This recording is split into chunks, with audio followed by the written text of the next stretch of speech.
二哥，他已经失踪2年了。孙仲谋，难怪你最讨厌别人在你面前咬耳朵，因为你根本就听不到，对不对？我不能跟你们一起回东汉书院，我必须跟他们一起奋战。阿香，你还记不记得你问过我有什么愿望？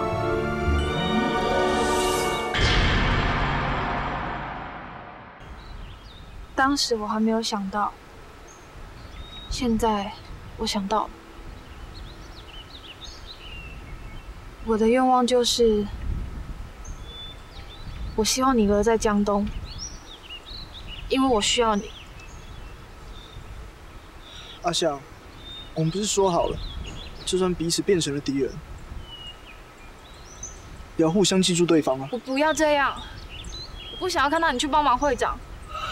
阿香，你不是这么任性的人，你不是一直都很支持我挺兄弟的吗？你怎么了？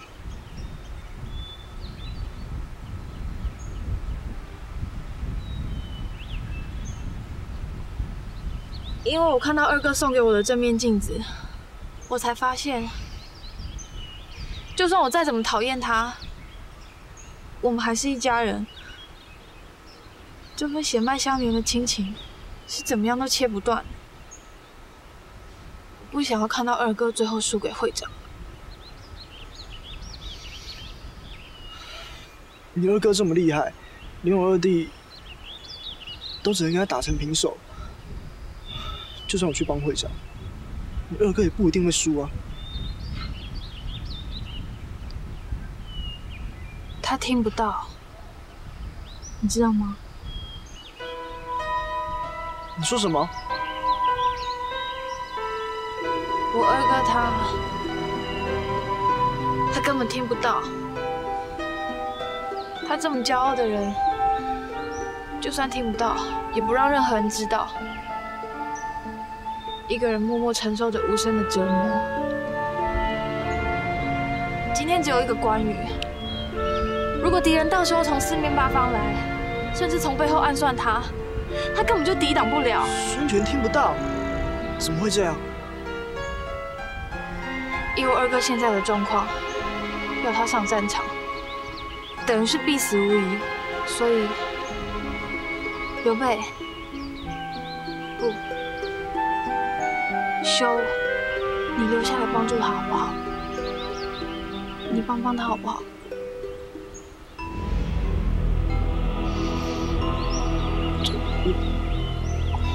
我为什么你不能帮我二哥，却可以去帮忙会长？你不是这个时空的人，明明就可以两边都撒手不管的，不是吗？你不是刘备，你是呼延灼楼修啊！阿香。我是可以撒手不管，但是会长对我一直是情义相挺。我就算冒着会违反时空秩序的危险，我也一定要挺他。我这种心情，你不能了解吗？我就是了解，所以才不知道怎么办。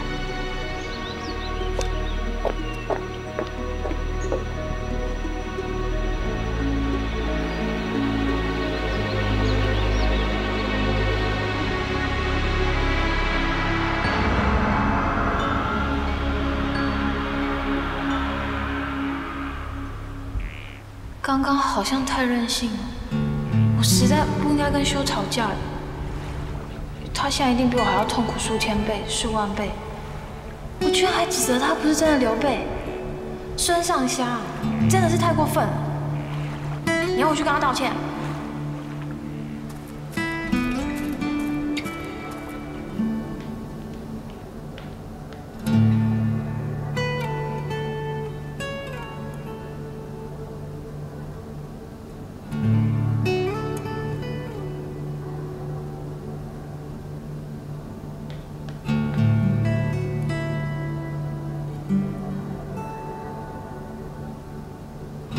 你明明说过，今生今世都会带着这个三魂七魄戒，现在居然把戒指拿下来，难道真的这么生气吗？修，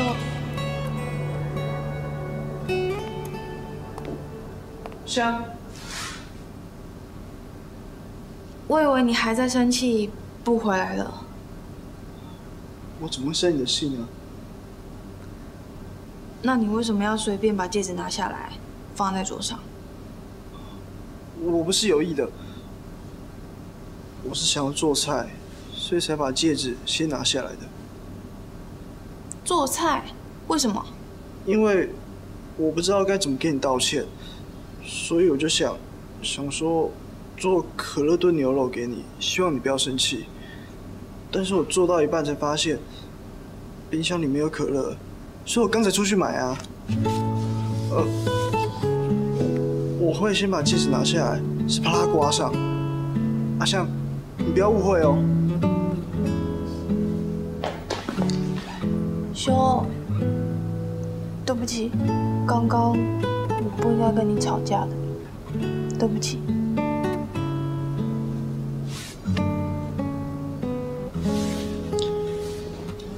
阿香，你以后都不要再吵架了，好不好？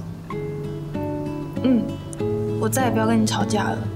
还有刚刚是我不对，居然叫你不要去帮会长，对不起。阿香，我们不要再去说这些不愉快的事情了。我们不是说好了吗？要一起开心到最后一秒，不是吗？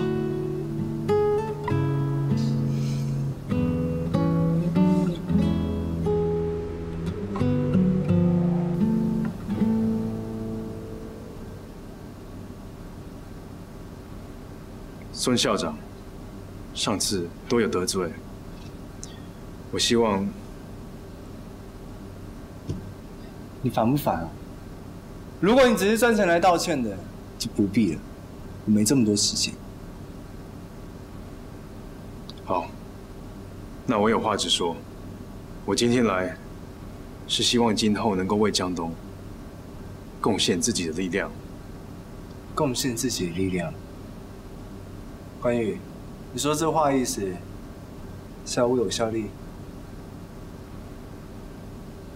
没错。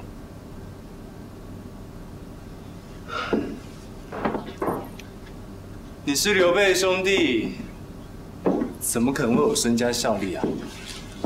你以为我会这么轻易相信你吗？只要你答应我一个条件，我关羽今后绝对为孙家赴汤蹈火，在所不辞。什么条件？我希望你能够主动跟会长求和，停止即将开打的战争。跟曹操求和？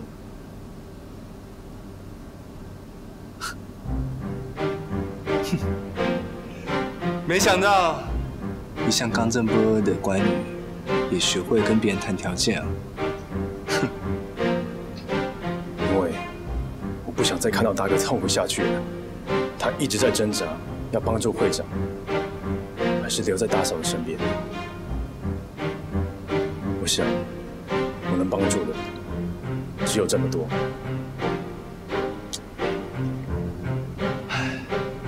好感人的兄弟情啊！居然为了结拜大哥，做出这样的决定。哼！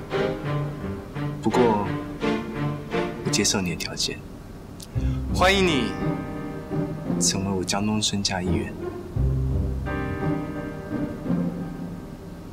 希望孙校长说到做到，不跟会长开战。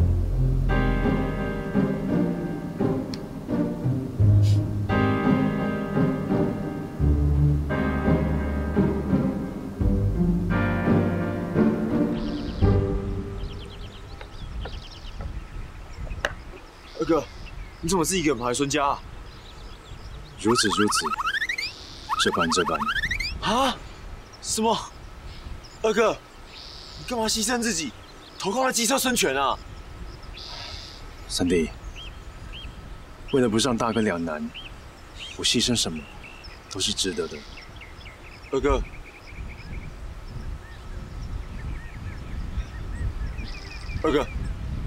我决定跟随你，投靠孙权。不，三弟，我希望你都在大哥的身边支持他，好吗？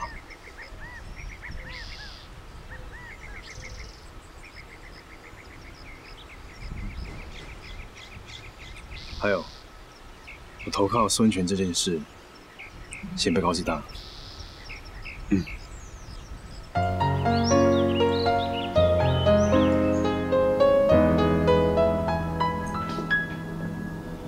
你们回来了。三弟，你怎么看起来怪怪的啊？大哥，我没事啊。大哥，你之前说要告诉我关于你的身份，到底是什么事？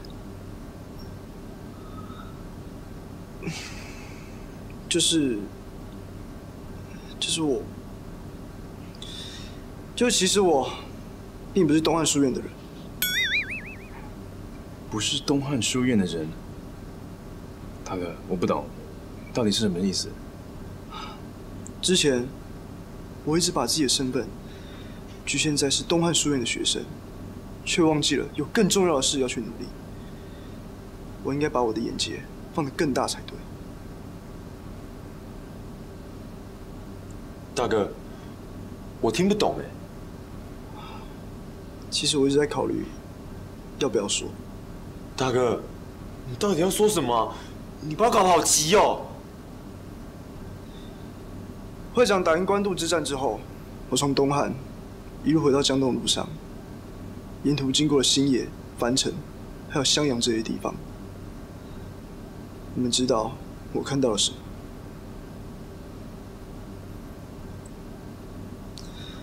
看到了战争的可怕。虽然会长打赢了官渡之战，可是大家并没有因此而得到更富足的生活，反而因为战争变得流离失所，失去了亲人。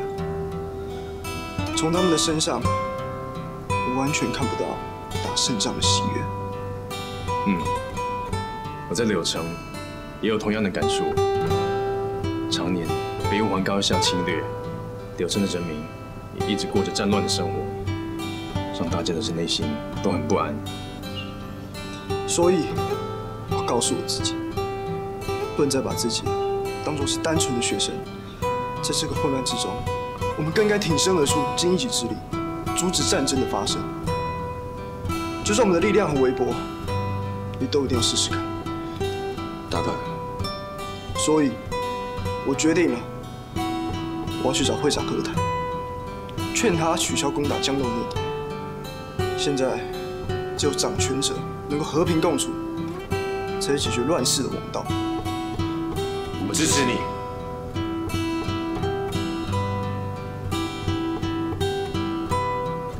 大哥的想法果然跟我一样，希望他真的可以说动会长，阻止战争。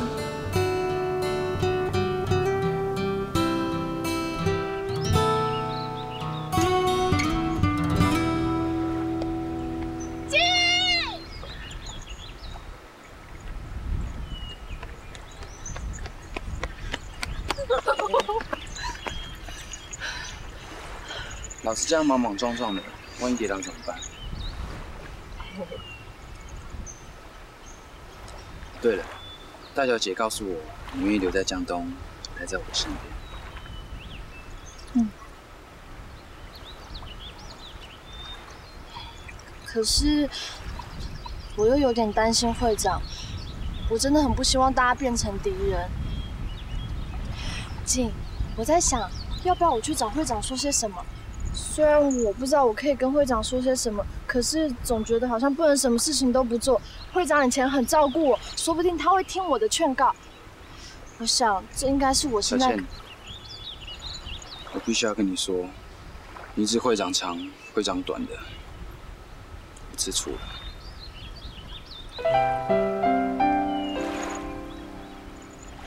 我不希望你去找曹操。好啦，我不会去找会长。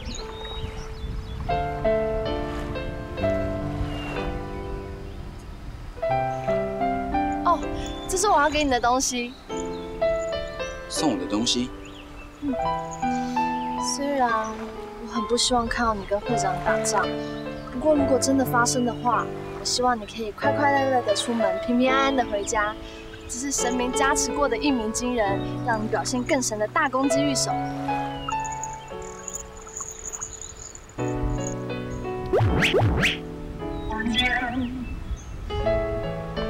怎么了？你不想要？我听说你之前送赵云的是一个超大攻击御手，为什么送我的反而是小？景，你居然在计较这个？关于你的事，我都很计较啊。因为我觉得大公鸡很不方便随身携带嘛，所以我这次就做比较小一点的啊。这个是独一无二的哦。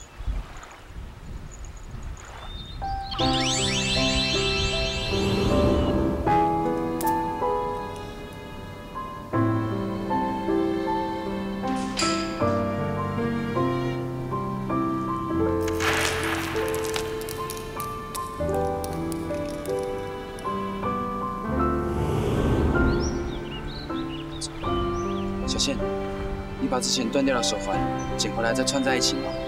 是啊。我忘了，你是不是觉得随身携带这个很丢脸啊？好像太女孩子了。没关系啊，如果你不喜欢。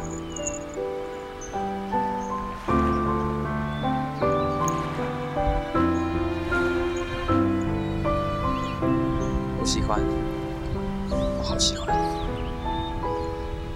小倩，我一定会从战场上平安的回来。你一定要遵守对我的约定哦，不然，小倩，我一定会回来的，因为我想要等到天下平定之后，我想给你一个家，一个完整的家。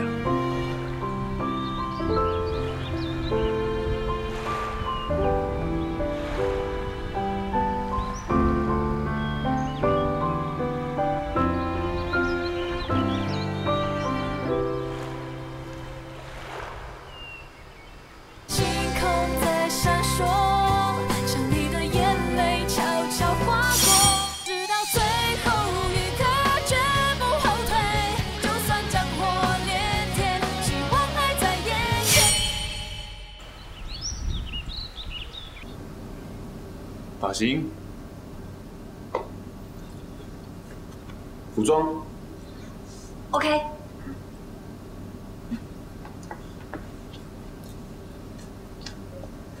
刘备，你要去哪里啊？啊，小乔，我打算去找会长和谈，请他撤兵，不要攻打江东。真的吗？太好了，你出马的话，会长一定会答应的。小乔，我真的觉得你跟着大哥去，会长停战的几率会比较大哎。不行，我答应过景，不会去找会长。各位，不要再为难小乔了。我相信会长也不是个贪战之人，他应该会答应跟江东和谈，不会轻易开战。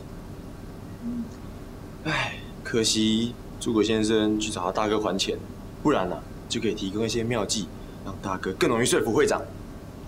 三弟，你放心，大哥都说了，会长不是贪战之人，他一定会答应停战的。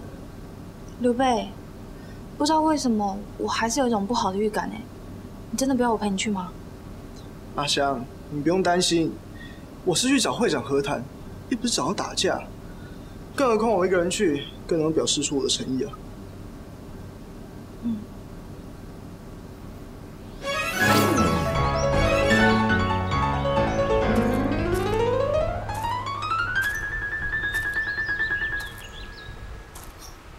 这就是许都。会长，你要驻扎在这附近。你是谁？下个擅闯曹军阵营。我是不得无礼，全部退下。是。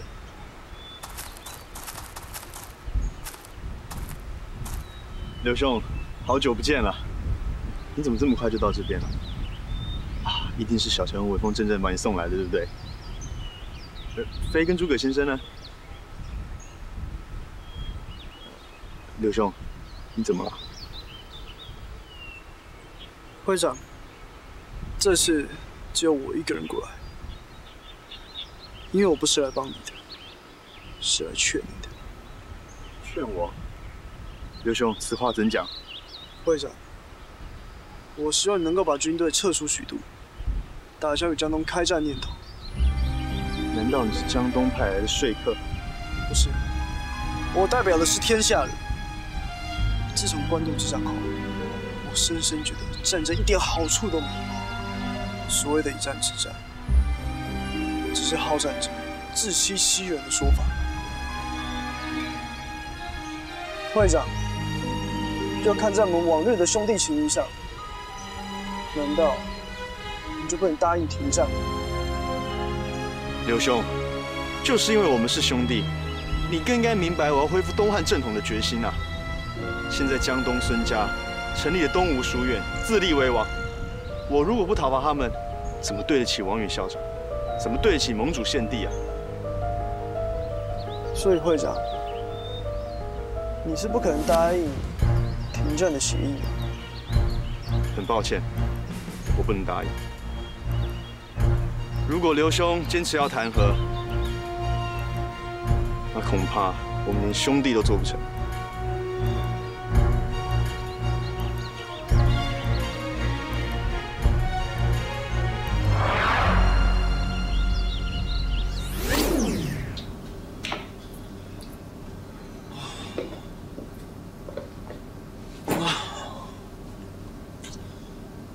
好久哦，大哥怎么还不打司令面给小乔，叫小桃接他回来啊？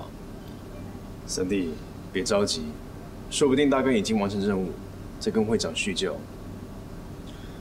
啊，说的也是。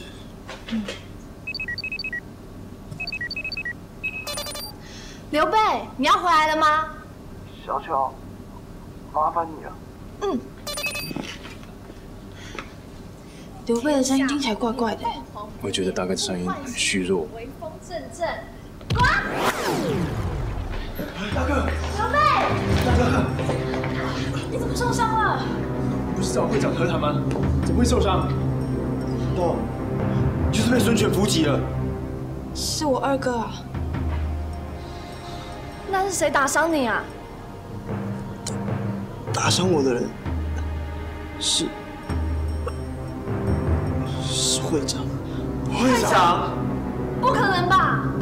小乔，我在去找会长之前也觉得不可能，但是，难道会长会因为不接受和谈，就把你打伤？会长他说什么也不肯退兵，我跟他起了点冲突，没想到后来他就突然出手，我不想跟会长打，我就只能闪，终究不敌，所以才会受伤。那你的伤？阿香，你的伤没事的，稍作休息就可以。大哥，真的不知道会长会这么做。对不起，之前还支持你去和谈。二弟，这与一定无关。谁也没想到，会长他会对我出手。或许会长他有他的考量吧。可是，就算大家立场不一样，也没有必要动手嘛。难道杀戮真的会改变一个人的心？野心越大，就越容易舍弃以往的坚持和曾经拥有过的情谊吗？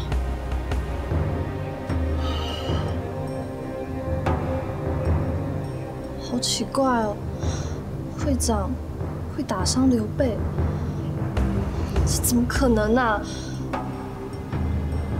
小乔，虽然我也难以相信，但事实摆在眼前，会长的确打伤了大哥。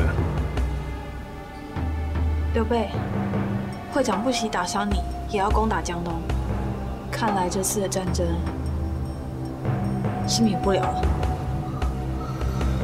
的确是避免不了，所以我经过了多方考量，我决定要留在江东，跟孙家结盟。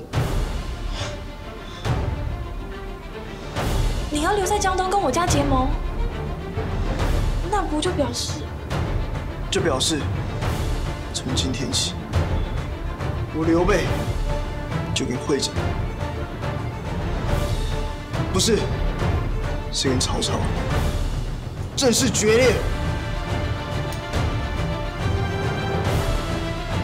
二弟、三弟，我希望你们跟从自己的内心，不要因为勉强自己，跟我一起与孙家结盟。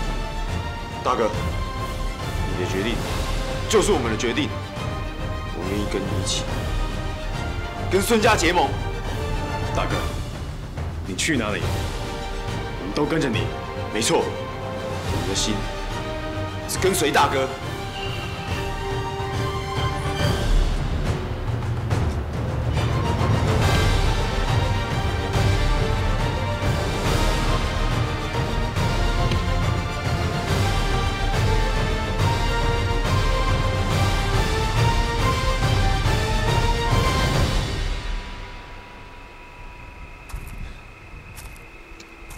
二哥，小乔拿什么东西给你啊？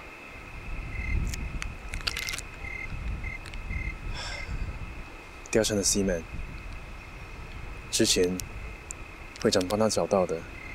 哇塞，会长真是贴心呢。哎，不对，我们已经要跟他决裂了，所以不能叫他会长了，要叫他那个王八蛋曹操。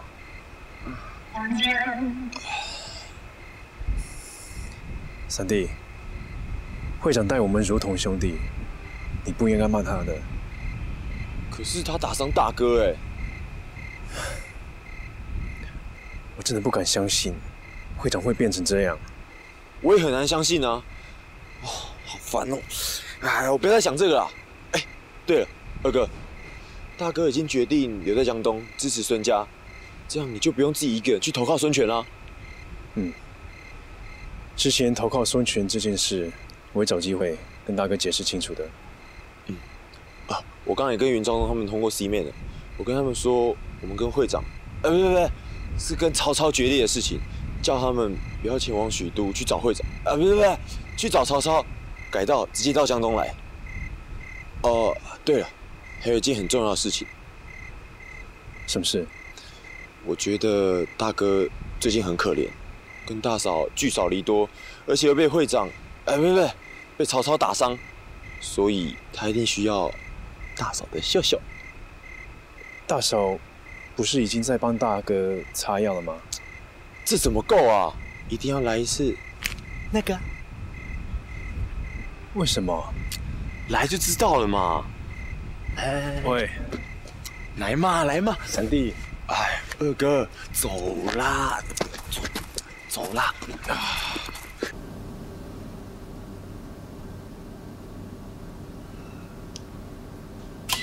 怎么了？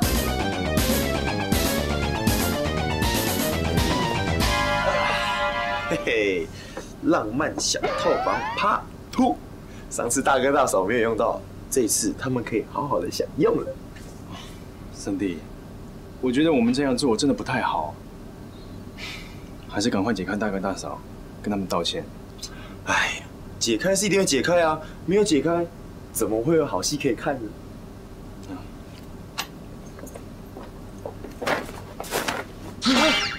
超，怎么是你们啊？星空在闪烁，像你的眼泪悄悄划过，直到最后一刻绝不后退，就算战火连天，希望还在眼前。解开是一定会解开啊，没有解开，怎么会有好戏可以看呢？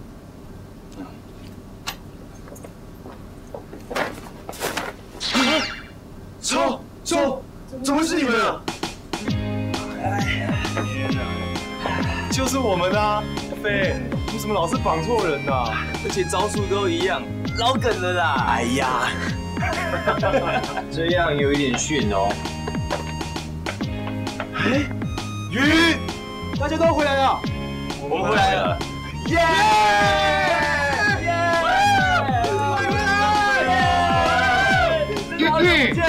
张翼德笑得很开心啊！你刚刚想帮我跟刘备是吧？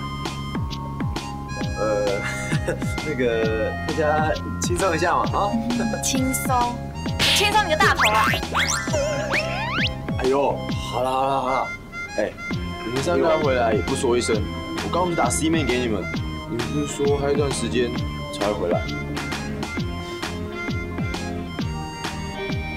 你是故意不说快到了，想要给你们一个惊喜。都是你们的惊喜啊！害我的玫瑰花船啪吐失败了。你还敢说？大哥，我们听飞说了，你要来江东，跟大嫂相亲相爱。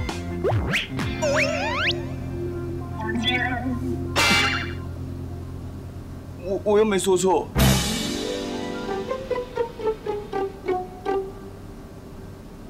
哈哈，超久没有看到超这种表情了，耶！有兄弟真好。所以，大哥是真的决定跟会长决裂，与孙家结盟。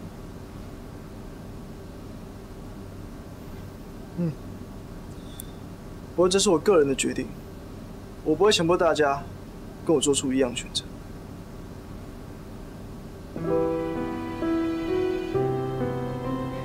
大哥，虽然我们没有结拜过，但是一日大哥，终身大哥。我们跟定你了，你甩都甩不掉。谢谢大家，有你们这些兄弟，真好。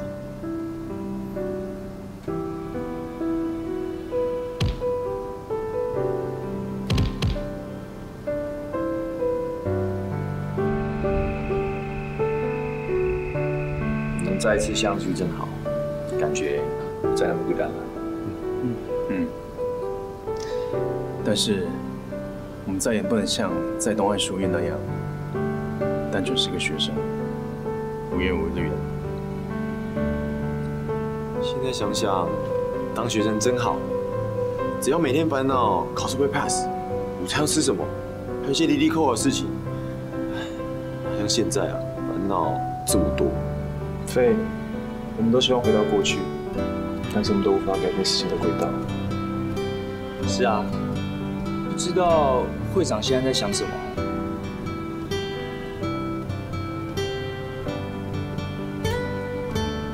一定是在想小乔啦。对了，我们现在跟会长决裂了，那要是哪天在战场上遇到他，我们是打还是不打？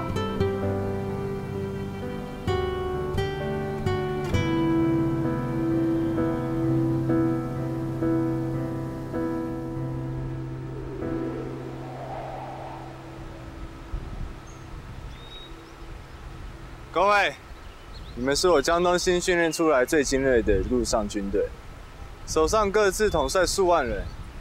这次与曹操的对决，只许成功，不许失败。是。二少爷，这批陆上军队由我亲自训练，绝对没问题。没错。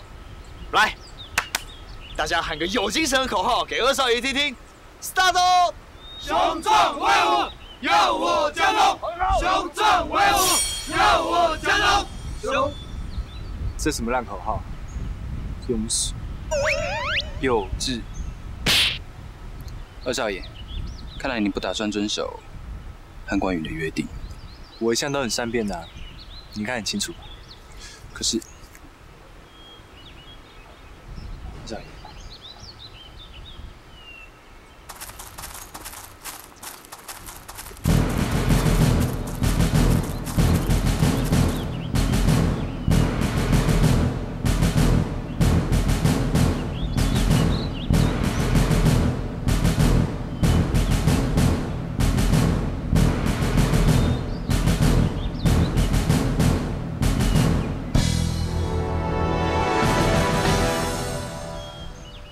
三位，欢迎来到江东。不知道昨天睡得还好吗？兄弟们昨晚刚回江东，周瑜就知道了。看来他一直在掌控我们的动向。睡得很好啊，谢谢关心。关羽，站错边了吧？你不是已经答应要投靠我了吗？大哥，不好意思，我一直想找机会跟你解释，我会投靠孙权，是因为……老弟，你别说了，我知道，你所做的一切都是为了我，对不对？喂，孙权，你也没有遵守约定啊！你答应二哥要和谈，结果你自己在那边偷偷的操兵。麻烦你看清楚，我没有偷偷操兵，我是光明正大的在操兵。你，哎呀，怎样？给我客气一点。不知刘兄带着五虎将前来有什么事吗？今天我带着兄弟们前来，是要找孙校长谈一件事。你该不会跟关羽一样，要来投靠我，跟曹操停战吧？孙校长，你只说对了一半。我来，不是来找你投靠的，是来跟你合作的。至于跟曹操要和要战，你我可以再商榷。刘备，说起来你这个人还真奇怪。当初我们好声好气的邀你结盟，你说什么都要回去挺曹操，结果现在却主动来投靠二少爷。我再声明一次，不是投靠，是合作。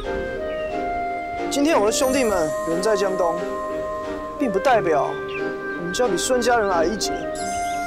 而且我的兄弟会让我不再挣扎，宁愿牺牲自己，追随不认同的人。那我当然不可以再左右为难，摇摆不定。没想到你跟我一样善变啊，太有趣了。我还蛮想看看你跟曹操在战场上兄弟厮杀的画面。我会考虑跟你的合作。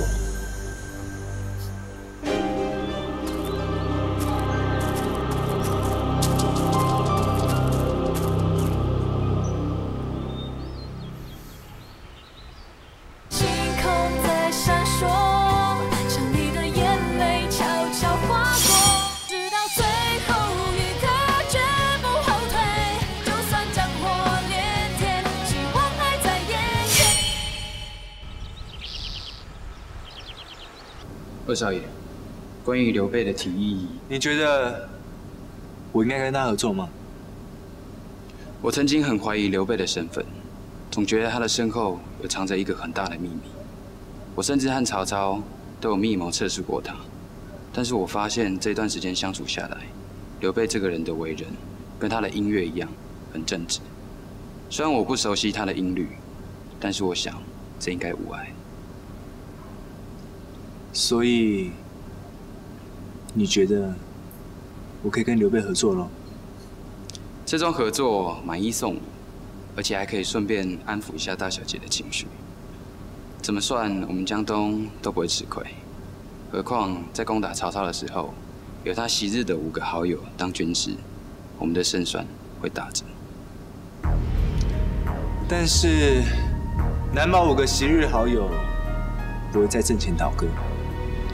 刘备这个人一向说话算话，虽然说我不知道他会帮到什么程度，但是我相信他绝对不会做出阵前倒戈这种事。公瑾，你不觉得这是联合次要敌人攻击主要敌人吗？即使是，这对我们江东自有助益。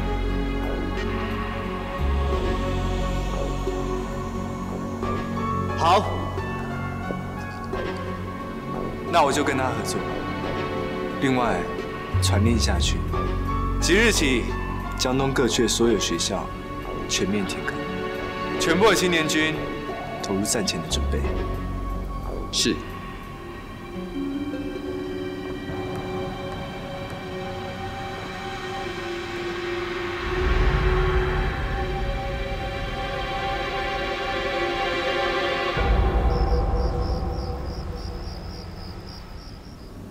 孙坚，孙坚，哎，奇怪了，不是找我来吗？怎么没人在呢？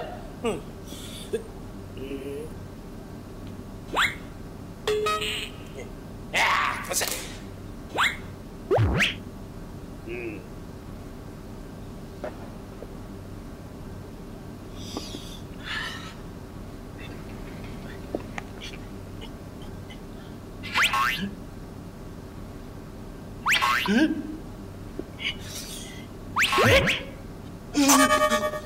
一定有看不见的东西在作怪。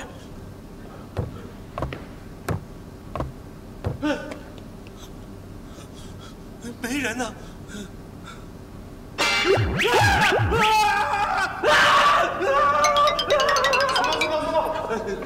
怎么了？你们家太奇怪了，一下子杯子会动，一下子楼梯响没有人。你们家一定有不干净的东西。叔公，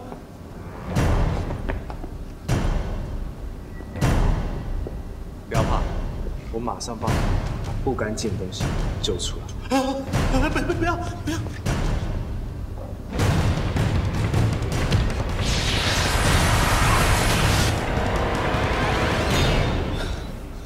孙仲谋，你武功这样用的？那你恶作剧是这样玩的吗？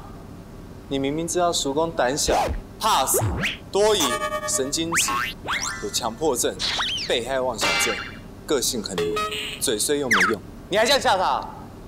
我只是很久没有看到叔公跟他恶作剧，开个玩笑嘛。我说仲谋啊，你替我出头，我是很开心呐。可是你刚那番话，比阿香的恶作剧还伤人呢。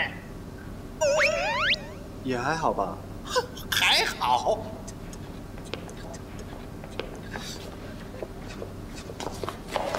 叔公啊，我跟你说，全家嘴巴最坏的就是他，脾气最差的还是他，最不疼我的也是他。不要跟我说了。好啊，我就当着你的面说。我告诉你啦，全家嘴巴最坏的就是你，脾气最差的人也是你，最不疼我的人还是你。哦，再说啊。说啊。怎样？我就是要说啦，怎样？你们两兄妹的感情怎么还是这么不好啊？是不是因为从小没有住在一起的关系？叔公，你说这话意思是什么？我说这么小声你都听得到啊？叔公，我跟你说，我耳根耳力啊最好了，比老鼠耳朵还要好哦。叔公，你说我小时候不住在这里啊？哎呀，是这样的，因为啊，你小时候我太喜欢你了，所以呢，你3岁以前都是跟我住的。我真的很想要回到没有跟你一起住的这3年。臭二哥，我也不想跟你一起住了。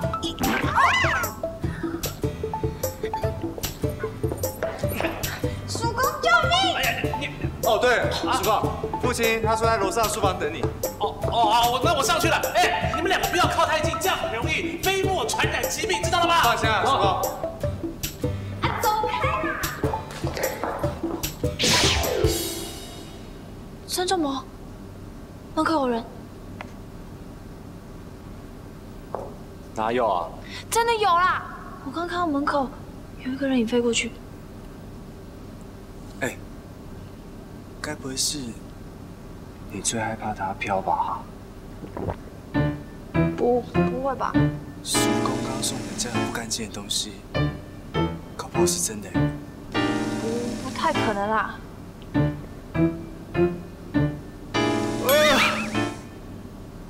我累了，我先睡觉。我跟你一起去。走开！哎呦，进来，大哥。理我。放开！等一下，阿飘又来找你哦。我听不到你在说什么。我操，杨二哥！快呀！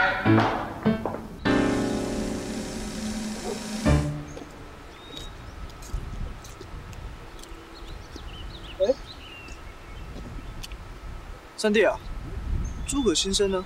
哦，诸葛先生说，既然大家没有回去许都，那他想要待在黄云家闭关，学习一些新知识，然后他的行李我会帮他拿走。好，那大家走吧。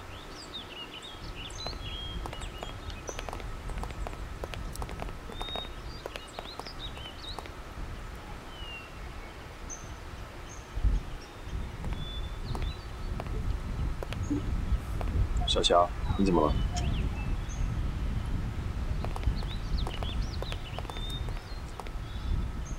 我们刚来到江东的时候，一切的情况都很糟糕。那个时候，曹家小馆是我们唯一的碉堡，也是我们唯一的家。你们跟会长一起同甘共苦的那些回忆，我永远都不会忘记。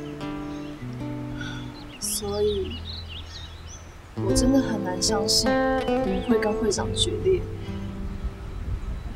也很难相信我们就要这样离开曹家小馆。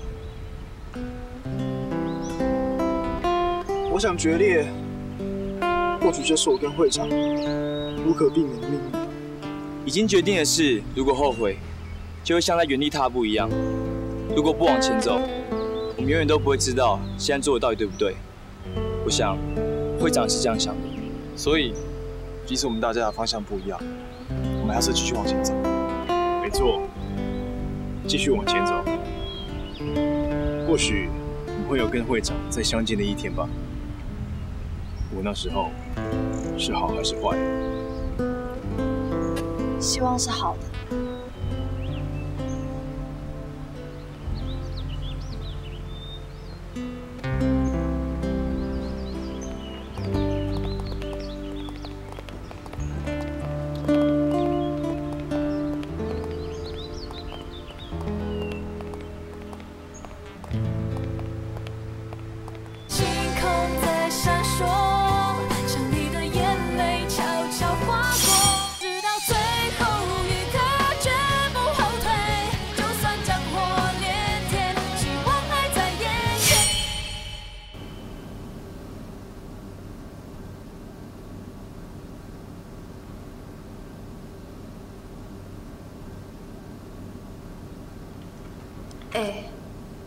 你们真的要睡在金州大佬的教室哦？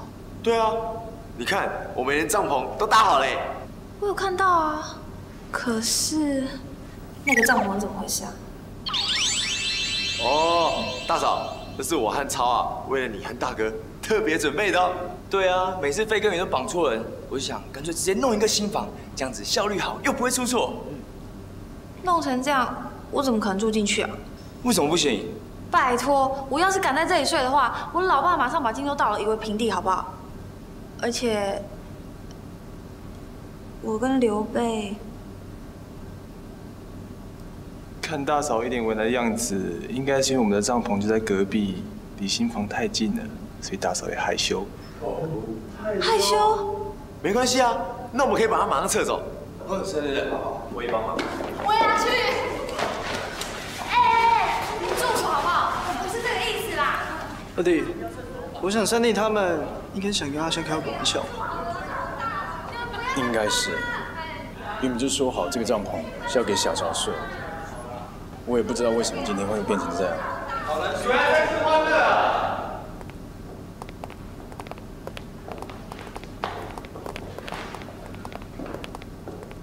我为了出征的事情，烦恼到肝指数升高。可是你们好像完全不受影响，心情很好。孙仲谋，你来这边就是为了要酸我们呐？那你回家吃柠檬就好了。我没空跟你抬杠。我今天来这边是要告诉你们，合作的提议，我愿意接受。孙校长，那就希望我们以后能合作愉快。那就要看你听不听话。我已经任命公瑾为都督，出兵讨伐曹操，明天就要出发。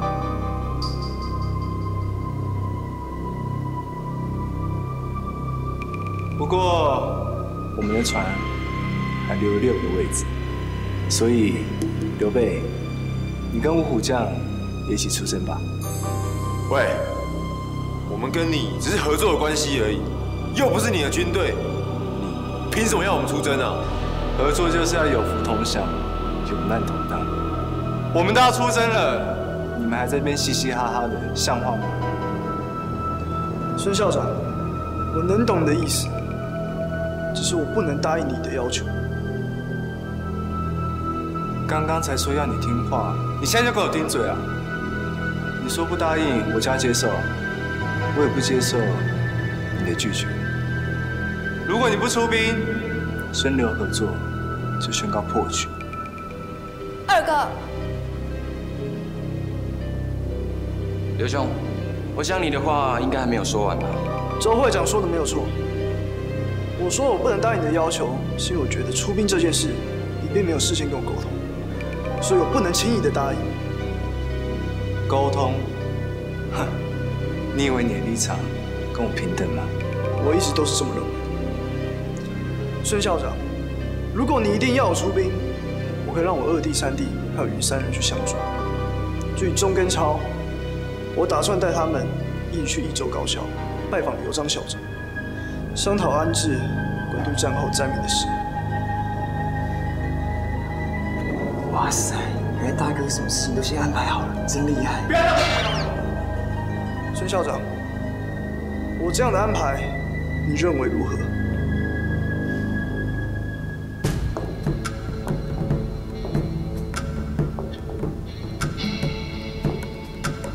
你的安排，我非常不满意。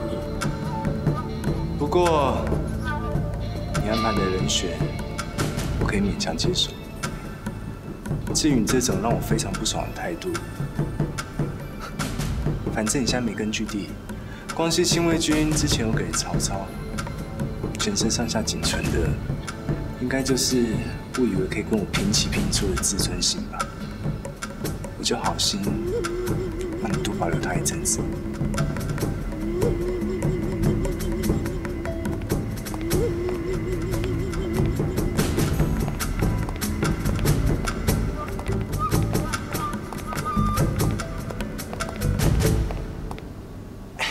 大哥，你刚刚超赞的啦，一点都没有输给那孙权哦。不过大嫂，你二哥那个人脾气是不是很差啊？他那个不要这么咬耳朵啊，好可怕。操，听习惯就好了。我之前啊也常常被吓到，现在啊就免疫了。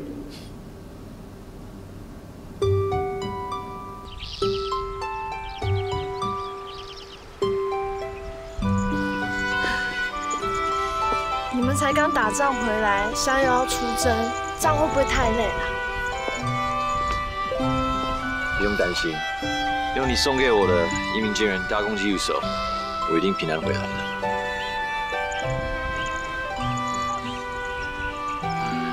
小乔，我听说你跟周瑜和好了，算是吧。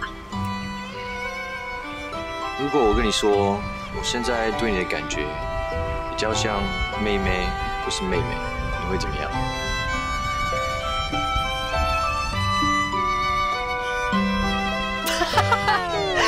赵云，你看我的眼神根本就没有把我当成妹妹嘛。那我的眼神像什么？你像张飞怕马超抢走最后一块肉，紧紧盯着肉不放的样子。我这一双让万千少女心碎的眼睛，居然被你说成是在看肉。这就是妹妹跟妹妹最大的差别吧。不过能够当你的妹妹，我真的觉得很开心哦。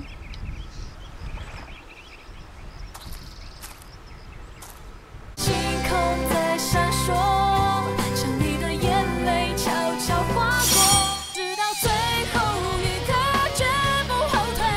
就算战火连天，希望还在眼前。不过能够当你的妹妹，我真的觉得很开心哦。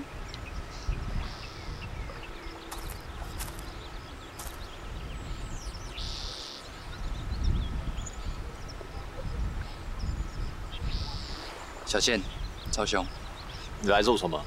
明天就要出征了，我是来约小倩吃晚餐的。小乔已经决定跟我去吃晚餐了。哎，我们不是在散步吗？小倩，你过。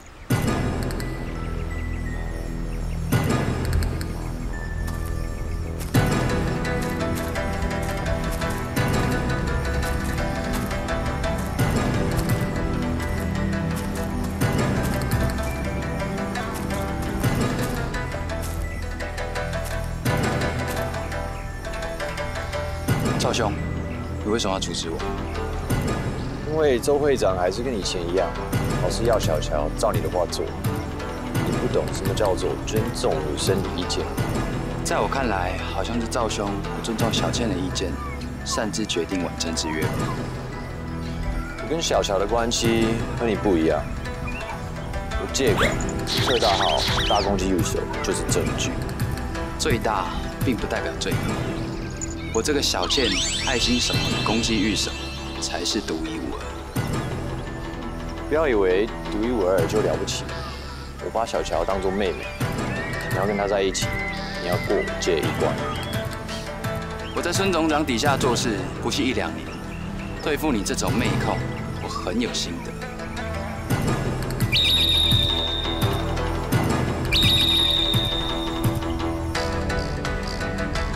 哎，等一下，你们两个该不会要吵架了吧？周宇，我不会让你随随便便的带走小乔，你慢慢接招吧。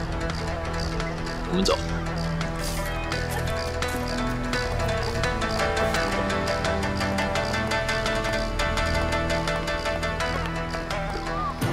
难道我这一生就摆脱不了妹控帮吗？还是晚一点 C 面给小乔好了。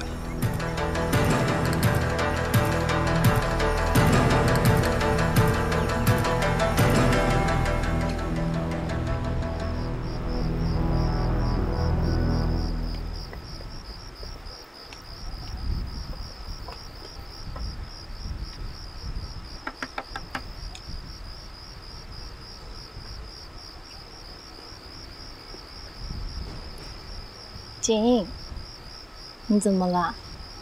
看起来好像不太开心哎。没事啊。你这样子说，我怎么相信没事啊？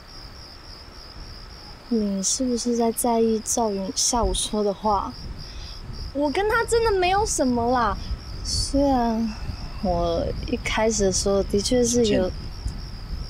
我知道你现在一直把赵云当哥哥。那你为什么不开心啊？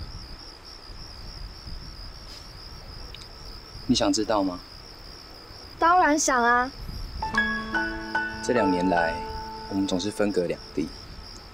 我在想念你的时候，都会弹着吉他，想象你就在我的身边。这样我都熬过来了，是因为我坚信你一定会回到我的身边。静。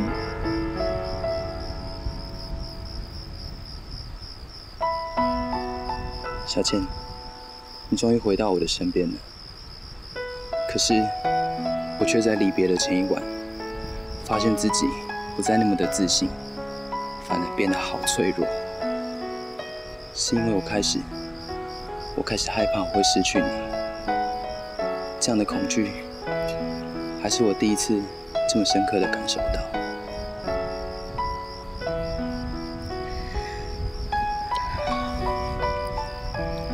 静，谢谢你。谢谢我。谢谢你终于愿意跟我分享你内心的恐惧还有不安。很逊吧？才不会，一点都不逊。你好棒，好棒，好棒。小倩。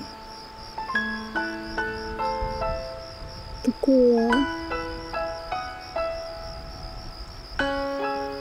周公瑾，你一定要遵守对我的承诺，平安的从战场上回来。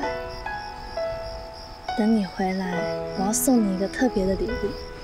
送我礼物？等你回来，我才要告诉你是什么。所以，你一定要平安的回来。我答应你。我一定平安的从战场上回来，拿我的礼物。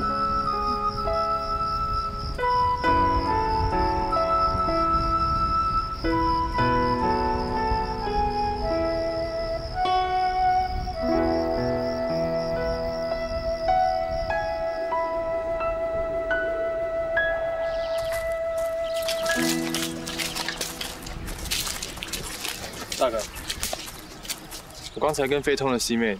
才知道宇太一个人退了江东军，打算自行潜入曹家军的势力范围，我实在蛮担心的。二弟一个人单独行动，这不太像鱼的行事风格，所以我蛮担心的。的确，我也很担心。但是从益州高校，我们是非去不可，否则会有数以万计的百姓流离失所。至于二弟那，我也请三弟还有云注意一下，等我们安顿好灾民的事，我们再想办法尽早与他会合。是。那我们走了。刘备，你们一路小心。我们会的。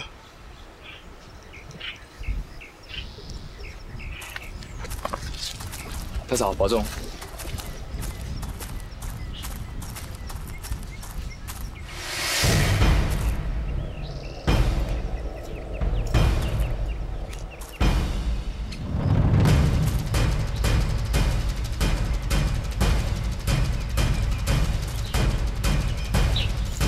该不会真的有阿飘吧？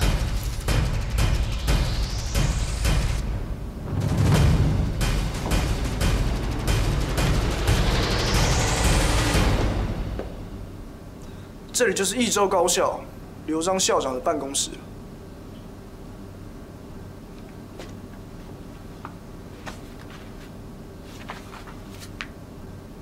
大哥，我和钟的衣服都很整齐，指甲也很干净，可以进去见校长了。有杀气！你们想要做什么？看不出来吗？这是埋伏！怎么有这么蹩脚的埋伏啊？废话少说！钟、超，这里交给你们，我进去看看刘校长的安危。没问题，大哥。走，我左你右，或是你右我左，挑一个。不都一样吗？开个玩笑吧。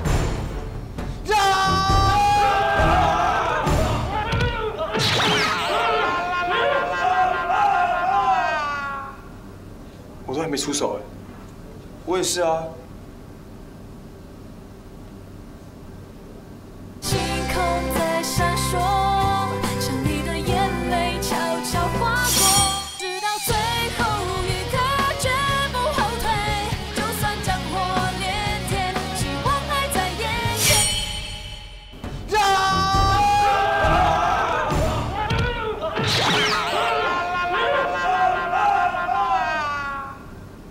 我都还没出手哎。我也是啊。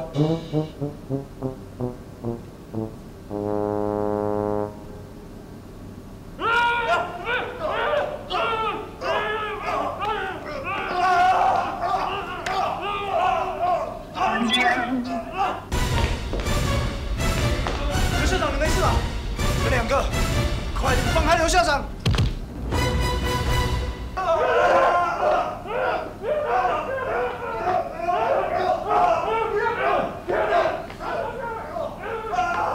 他们都叫到扫瞎了耶！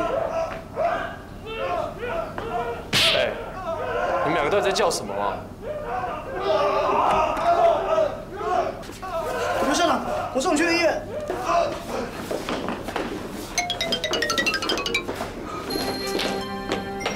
大哥，怎么了？刘校长遭人伏击，之下过度昏倒了。什么？中！来不及了，伏击刘校长的人阴冲冲逃跑了。是谁伏击刘校长啊？我也不认识他们，只是刘校长在昏倒前，竟然要我当益州高校的代理校长。益州高校的代理校长，这也太突然了吧？是啊，我也吓了一大跳。不管了，现在救人要紧，你们两个先跟我一起把刘校长送到医院。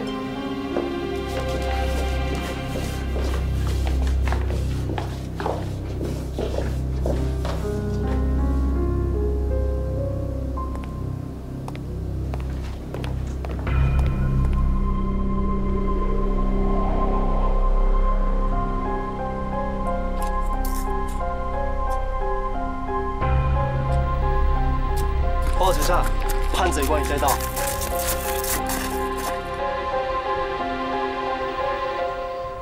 不准说关羽是叛贼，退下。是。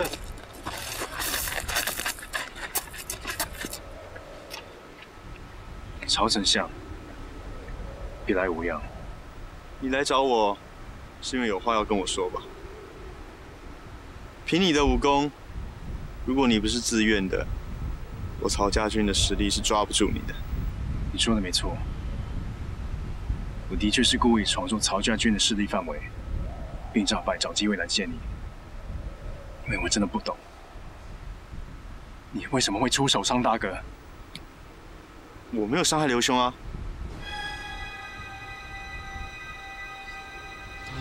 我们现在是敌对状况，就算我说我没有伤害他，你也不会相信。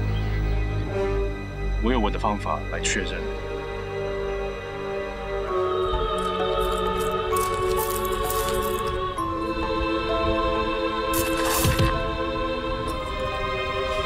出招吧！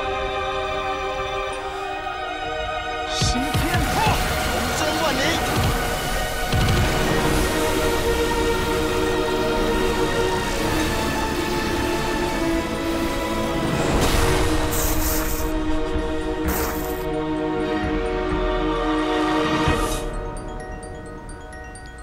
言语会骗人，可是武功不会。会长的武功路数还是跟你以前的一样，胸怀天下，而且充满了正气。这样的他，真的会出手伤大哥吗？玉，我不知道你要确认什么，但是有一件事我一定要告诉你，我的理想从来都没有变，我要守护的天下，一直都有你们。虽然我到现在还是想不通，刘兄为什么要和孙权结盟，但是既然刘兄选择了他要走的路，我也必须选择我的。玉，我希望你能够想清楚，跟随刘兄和孙权结盟，是你自己的决定，还是只是因为刘兄是你大哥？请你不要盲从，问问你正直的心，你一定会得到答案的。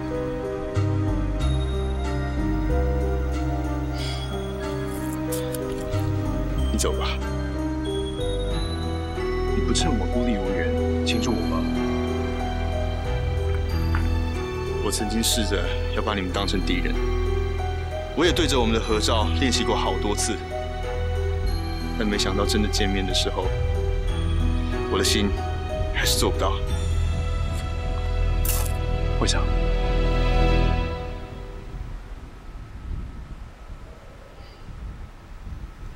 玉，今天就当作是我们最后一次当兄弟了，下次再见，我们就是敌人。那天我跟会长见面，他跟我说，他根本没有打伤大哥。是我多心吗？修，为什么最近我都感觉不到你的内心？突然觉得我们的距离变得好遥远。看不出来你还蛮疼仲谋的，可是要是他知道那件事的话，他还能够这么骄傲冷静吗？老爸，有人要见你。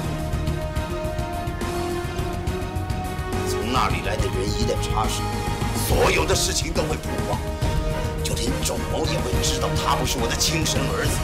那我这10几年来的努力不就全都白费了吗？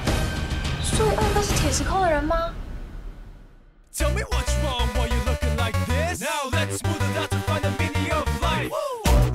小花飘，小花飘流，相信女孩爱上青年理由。小花飘，小花飘流，相信男孩生活起懂得接受。